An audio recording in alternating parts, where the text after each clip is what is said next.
And let's talk a little bit about that journey. You're going into school. At what age did you think to yourself, okay, I'm going to get my law degree. I want to be an attorney? Well, I probably was a rambunctious kid, just like a lot of other people. One of the lawyer jokes that's always out there is that I argued a lot, and so therefore I should have gone to law school. That's kind of a common trope amongst lawyers. But did you argue a lot as a kid, by the way? Well, not in my household. My dad was very strict, and he was a disciplinarian for sure, so there was not a lot of argumentation. But there was a lot of understanding that there's two sides to every story. Okay. And so there was a lot of that as I was growing up. And as I went to, undergraduate, I was at U of I for undergrad. I actually went in as a College of Business major.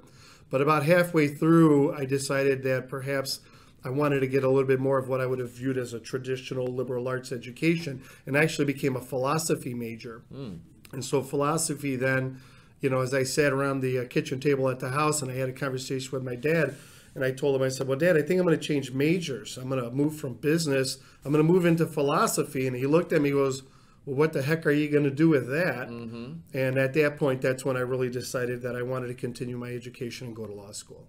So what had you, did you toggle to philosophy? I sure did, yeah. That's where I got my BA. What was it? Was there anything that you identified, like this isn't my path, this is? What was that what light bulb went on? So in high school, I had a teacher that was a PhD, and he had a PhD in philosophy, and he was really an instrumental role. I still talk to him to this day, and we interact, and he's a wonderful man.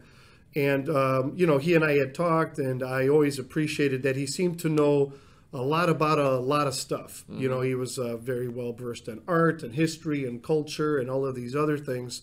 I think what we would still call worldly, had a worldly education. And, looking down at books and figures and numbers in business school, it was boring for me, and so I decided I wanted to be educated if I was going to spend all of this money going to college.